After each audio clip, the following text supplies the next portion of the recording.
Fiona Lebec, merci de nous consacrer un petit peu de temps à la BRAFA. Je crois que vous avez eu ces derniers temps un planning assez chargé, n'est-il pas? Oui, c'est le moins qu'on puisse dire. Vous revenez d'où? De New York. Juste de New York? Juste de New York. Je suis allée récupérer 3 pièces prêtées à une exposition au Metropolitan Museum. Et c'était 3 pièces appartenant au Trésor Denis. On s'attend pas vraiment à voir des pièces venant d'un petit musée belge aller à New York. Qu'est-ce qui a intéressé les conservateurs du Metropolitan par rapport à votre collection? Alors, c'était principalement les pièces relatives à Jacques de Vitry. Donc en fait, au sein du Trésor Denis, vous avez des pièces qui sont réalisées par l'orfèvre Hugo. Et puis, vous avez également des pièces qui sont venues enrichir le trésor au cours du temps, et notamment tout un arrivage important de pièces léguées par l'évêque Jacques de Vitry. Et donc, ce sont ces pièces qui intéressaient le Metropolitan Museum pour leur exposition consacrée à Jérusalem entre 1000 et 1400. Donc si je comprends bien, vous avez choisi par pur plaisir la pièce qui est derrière vous. Alors effectivement, en fait, au sein du Trésor Denis, donc, qui est un ensemble extraordinaire qui a été très bien conservé au cours du temps par l'attention que lui ont porté une série de personnes à travers les siècles, ça n'empêche qu'au cours de ces derniers temps, quelques pièces ont disparu au sein du Trésor. Et c'est notamment arrivé au moment de la Deuxième Guerre mondiale. Le Trésor a dû être déménagé dans l'urgence pour éviter les bombardements, échapper aux bombardements. Et dans cette période assez trouble, il y a une série de pièces qui ont disparu, qui avaient été cataloguées précédemment et qui ont disparu, dont on conserve quelques photos.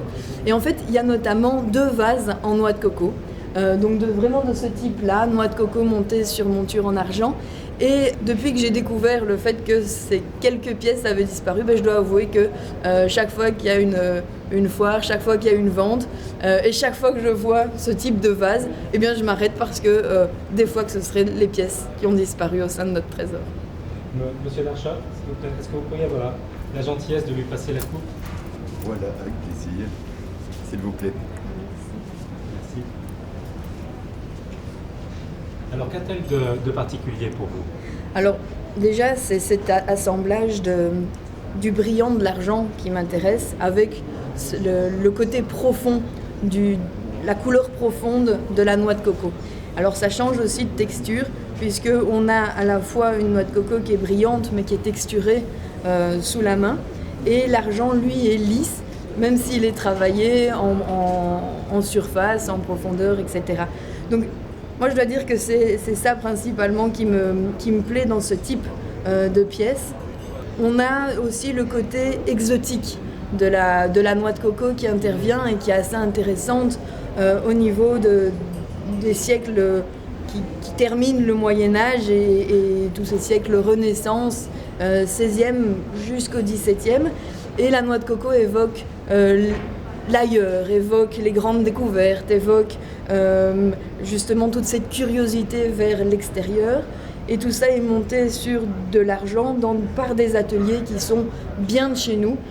Ici, c'est une œuvre qui a été réalisée à Malines par le doyen de la corporation de Malines. Et donc voilà, c'est ce genre de pièces qui m'intéresse.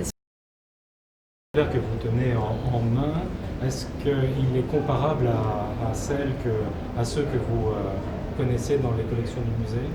Alors, dans nos collections, nous n'avons pas de vase en noix de coco, mais donc, comme je vous disais, il y avait 2 vases en noix de coco au sein du trésor. Et il y en avait un qui présentait, qui était encore conservé avec son couvercle, et l'autre avait perdu son couvercle au cours du temps. Mais ils étaient effectivement, on peut toujours espérer les retrouver au cours du temps, ils étaient effectivement montés sur un travail d'argent. Et l'un d'entre eux était dit avoir été monté dans un atelier gantois, celui-ci est d'un atelier de Malines. Fiona Lebec, merci. Avec plaisir.